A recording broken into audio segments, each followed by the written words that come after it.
સુરેન્દ્રનગર જિલ્લાના જાંબુ ગામના તલાટી કમ મંત્રી શ્રેયા જાની કોણ બનેગા કરોડપતિ ગેમમાં ચમકી।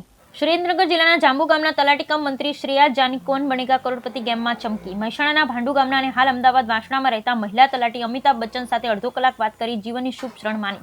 સુરેન્દ્રનગર જિલ્લાના લીંબડી તાલુકાના જાંબુ ગામના તલાટી કમ મંત્રી તરીકે ફરજ બજાવતા અને હાલ જીપીએસસીની તૈયારી કરતા શ્રેયા જાની અમિતાભ બચ્ચનના કેબીસી શોમાં ભાગ લઈ મહાનાયક અમિતાભ બચ્ચન સાથે અડધો કલાક વાત કરી જીવનની શ્રેષ્ઠ ક્ષણ ગણી છે। ત્યારે શ્રેયા જાનીએ ઝાલાવાડ સહિત અમદાવાદ અને મહેસાણા જિલ્લાની નામના વધારી છે।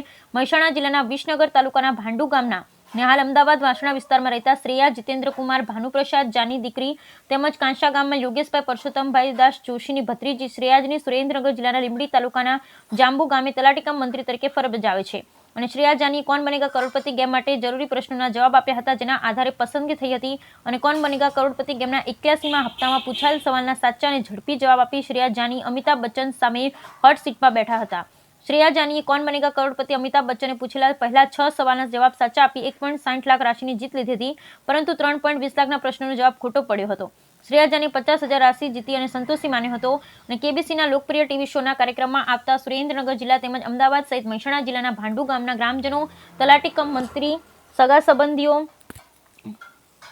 તેમજ સમગ્ર સમાજ સહિત મહેસાણા જિલ્લાના દર્શકોએ ગૌરવની લાગણી અને શુભેચ્છાઓ પાઠવી હતી। બ્યુરો રિપોર્ટ મહેશભાઈ ઉતરિયા, સુરેન્દ્રનગર।